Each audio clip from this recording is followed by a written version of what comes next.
إسماعيل الليثي توفى إثر حادث سيء. كانت هتعذبنا والله.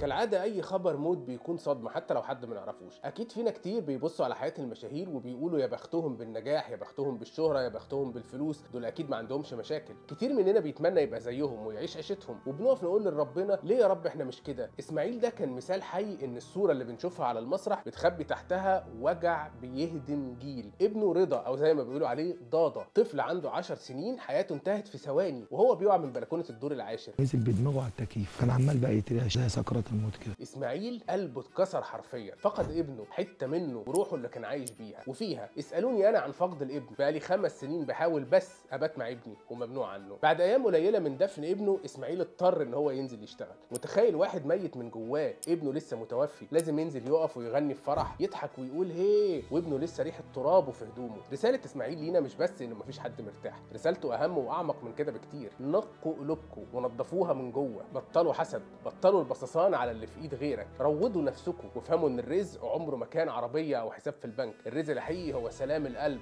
وغنى النفس والستر اللي ربنا مديهولك وانت مش حاسس بيه. اللي عايز يبص على حياه حد او بيتمنى حياه حد لازم ياخدها بالباكج كده كلها على بعضها، بالفلوس وبالحسد وبالوجع اللي بيجي معاها، بالنجاح وبليالي القهر اللي محدش بيشوفها. لان في الاخر الحياه كلها مش مستاهله. الاقساط اللي خايف منها، ضغط مديرك في الشغل اللي مش بيخلص، الديون اللي محوطاك ومخلياك مش عارف تنام، ازمه ركنه العربيه، ازمه المواصلات، رساله التهديد اللي بتجيلك من طريقتك بالليل، كل ده بينتهي في ثانيه واحده. هي لحظه وبيفضل بس رصيدك النظيف عند ربنا والقلب السليم اللي قابلت بيه الناس. الانسان سيره، فنقي قلبك عشان تسلم من الحياه دي وانت الكسبان. يوسف ماي son I love you. السلام عليكم.